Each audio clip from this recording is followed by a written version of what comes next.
जी, बिस्मिल्लाहिर्रहमानिर्रहीम। मैं हूं Mohammad Jahangir, professional consultancy and training से। आज का जो हमारा टॉपिक ऑफ डिस्कशन है वो है which country is better for living, for job, for different kind of opportunity और फॉर बिजनेस। यानी कि आपके लिए कौन सा मुल्क अच्छा है, किस मुल्क में जाके रहना चाहिए, कहाँ पे जॉब ज़्यादा आसानी से मिल जाती है, कहाँ पे ज़्यादा अपॉर्चुनिटीज़ हैं, बिजनेस कहाँ पे ज़्यादा अच्छा है, लिविंग कहाँ पे ज़्यादा अच्छी है। तो ये क्वेश्चन बहुत ज़्यादा आता है हमारे पास कि सर हमें किस कंट्री में जाना चाहिए, कहाँ रहना चाहिए, कहाँ के लिए वीज़ा अप्लाई करना चाहिए। तो आज का सारा डिस्कशन हमारी इसके ऊपर है।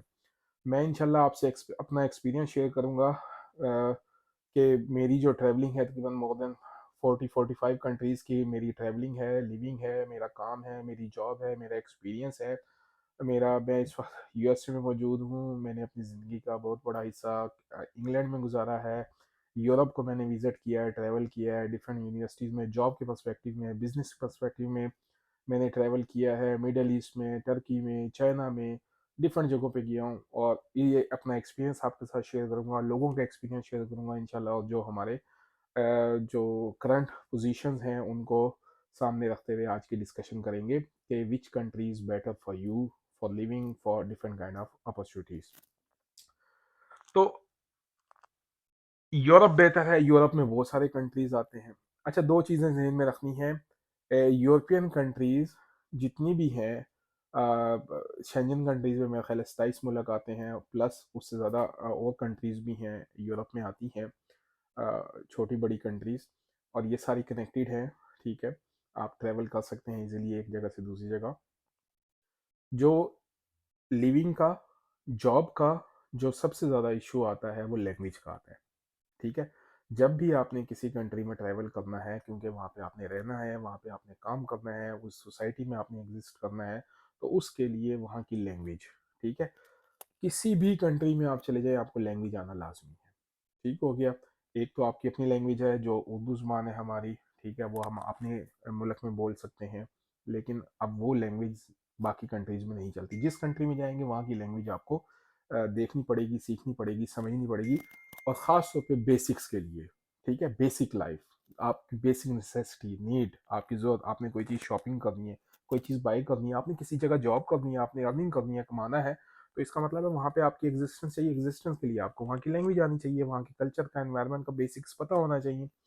तो इसीलिए मेरी प्रेफरेंस ये होती है कि मैं जो गाइडेंस दूँ सबसे पहले, या तो आप जिस कंट्री में ट्रैवल करना चाह रहे हैं, अच्छा अगर आप लिविंग की बात करें, स्टैंडर्ड लाइफ ऑफ, जो लिविंग का स्टैंडर्ड है या लाइफ स्टैंडर्ड है, उसकी अगर बात करें तो सभी एक दूसरे के मुकाबले में एक से एक अच्छी कंट्रीज हैं। जिस भी कंट्री, सारी डेवलप कंट्रीज हैं, डेवलप कंट्रीज अच्छी कंट्रीज है।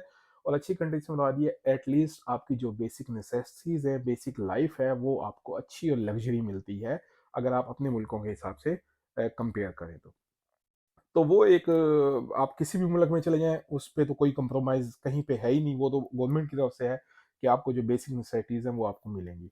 लेकिन उसके अलावा आपने वहाँ पे एग्जिस्ट कैसे करना है, उसकी सोसाइटी में, कम्युनिटी में कैसे अपने आप को इन्वॉल्व करना है, तो फिर वहाँ की लैंग्वेज है।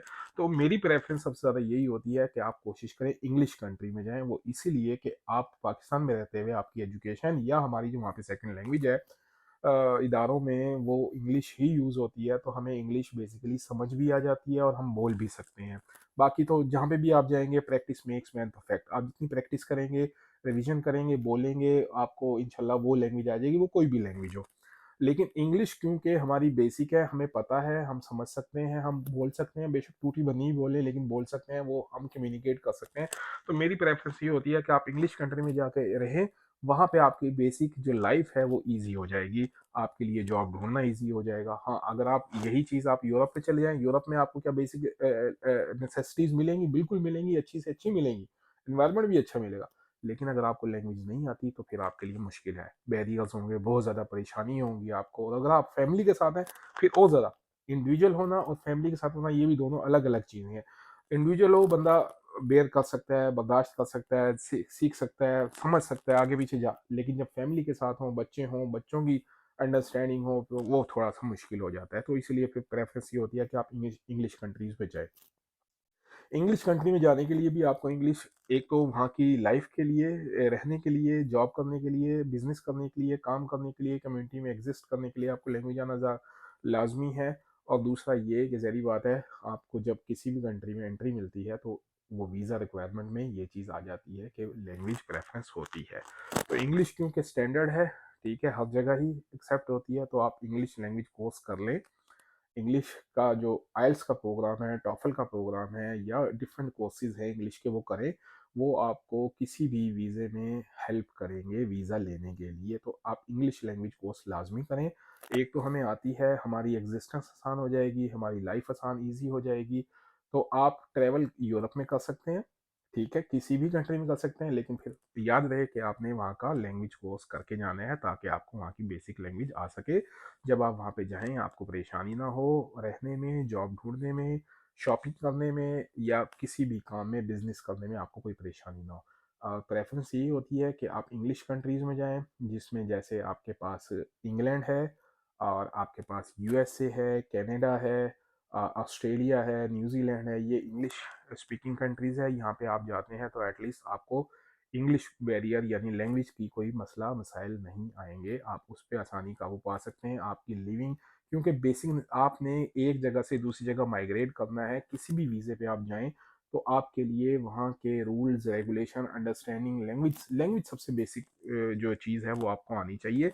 अगर वो आपको अंडरस्टैंडिंग है तो आपको रूल्स भी समझ आ जाएंगे कि वहाँ पे रहना कैसे है, वहाँ के रूल्स क्या हैं, किस हिसाब से चलना है, चीज़ों को अंडरस्टैंडिंग, आप कोई बिजनेस करने जा रहे हैं उसके रूल्स हैं, हर चीज़।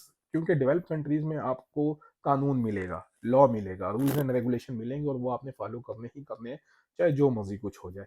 तो उससे आप नहीं भाग सकते। तो उसमें फिर यही हम मेरा जो ज़ाती राय है कि आप इंग्लिश कंट्रीज़ में जाएं, जहाँ पे आपके पास अपॉर्चुनिटीज़ भी बहुत ज़्यादा हैं, ठीक है। अब यूएसए, कनाडा बेस्ट है, यूके बेस्ट है। यूके जल्दी से वीज़ा दे देता है किसी भी तरह का।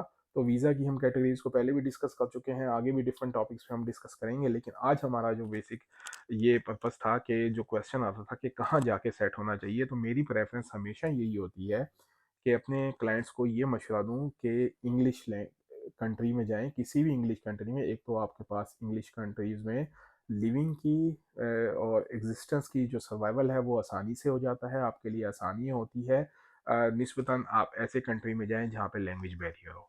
तो आई होप कि आपको ये मेरी सजेशन काम आएगी। तो जब भी आप वीज़ा अप्लाई करें किसी भी कंट्री के लिए, तो आपने लैंग्वेज को सबसे पहले देखना है कि आपको वहाँ की लैंग्वेज आनी चाहिए। बिल्कुल, अगर आपको लैंग्वेज आती है, आप वहाँ जाएँ, आप सर्वाइव करेंगे, आप सक्सेसफुल होंगे इंशाल्लाह। किसी भी काम में हो, जॉब में हो, लाइफ में हो, बिजनेस में हो, किसी भी आप उसमें अपना मर्तबा बनाएंगे, अगर आपको लैंग्वेज पे अगर अबूर हासिल है तो। अगर नहीं है तो आप सीख लें, ठीक है। और अगर कुछ भी नहीं है, फिर इंग्लिश है, इंग्लिश कंट्रीज़ को प्रेफर करें। लेकिन ये बात भी आपने ज़हन नशीं रखनी है कि आजकल जो स्टैंडर्ड है, वीज़ा किसी भी तरह का, वर्क वीज़ा हो, आपका स्टडी वीज़ा हो, आपका बिजनेस वीज़ा हो, कोई भी वीज़ा आप अप्लाई करें, तो इंग्लिश की रिक्वायरमेंट को देखा जाता है कि आपकी इंग्लिश की स्किल्स कैसी हैं। तो आप अपनी इंग्लिश की स्किल्स को आपको इम्प्रूव करना पड़ेगा, वो दुनिया में आप कहीं पे भी चले जाएँ।